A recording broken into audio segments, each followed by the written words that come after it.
Hello, this is Chef John from foodwishes.com with Minestrone Soup.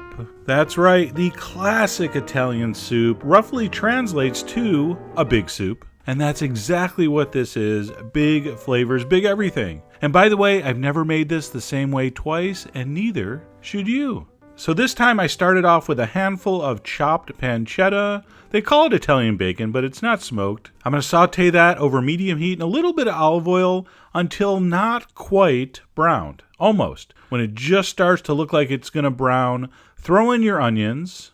All right, I'm also going to dump in diced celery. And I'm going to cook those vegetables for about 4 minutes until the onions just start to turn translucent. And by the way, I didn't drop a black olive into my pot. There's a little chip in the bottom of my Dutch oven. Don't be alarmed. At that point, I'm going to add some minced garlic, a good amount. I think I had like 4 cloves worth. All right, we don't want to brown that, of course. So stir that in and just cook that for about a minute.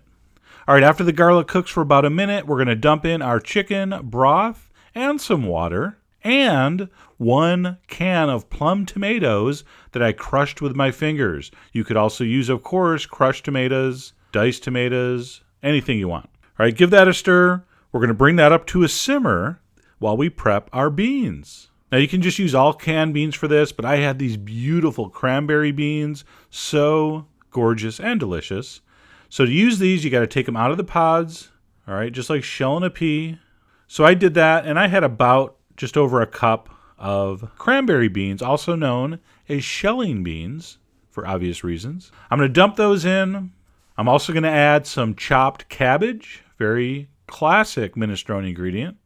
I'm going to spice it up a little bit with some red pepper flakes, some dry Italian herbs, and a big pinch of salt. All right, I'm going to give that a stir. And I'm also going to add a can of drained and rinsed garbanzo beans. I really like garbanzo beans in this soup. They add just a little bit of extra substance and meatiness, and I like them, so I put them in. But really, any canned bean product will work in this.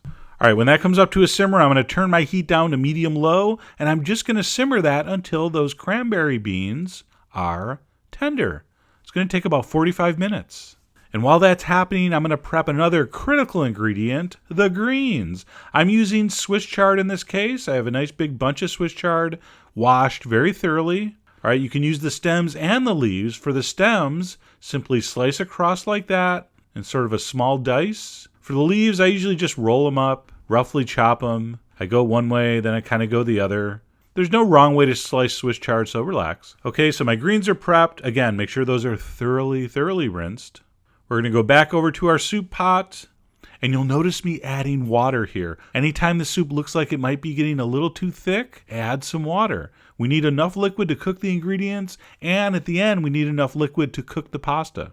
Okay, as soon as my shelling beans, my cranberry beans were tender, I'm testing one right there. I'm going to dump in my greens, stir those in. I'm going to simmer those for about 15 minutes, and we are getting close to being done. Look how beautiful that is already. And I don't even have the pasta in.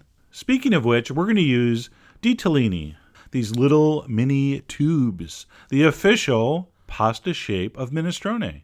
And I know what you're thinking. That doesn't look like very much. There's no way that's enough. Oh, you're going to be amazed. Like 2/3 of a cup here is enough for this giant pot of soup. All right, before you add the pasta, very critical, adjust your seasoning. I added some black pepper.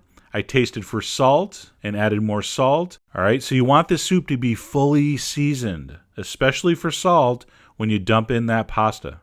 All right, you're going to dump in the pasta. You're going to turn your heat up to medium-high. You want this to be simmering pretty good so the pasta cooks and just doesn't sit in hot soup. And 15 minutes later, as soon as the pasta is tender, you're ready to ladle that into some hot bowls and serve this magnificent and big soup.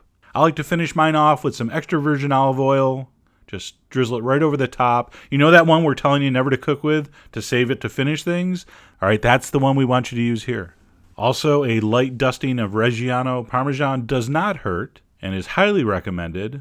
And then to brighten it up a little bit, add a little freshness and color, some Italian parsley. All right, don't forget the big hunk of bread.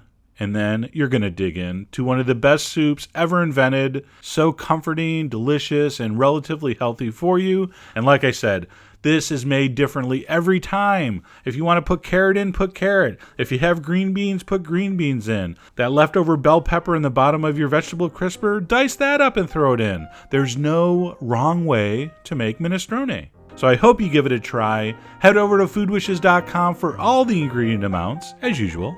And as always, enjoy.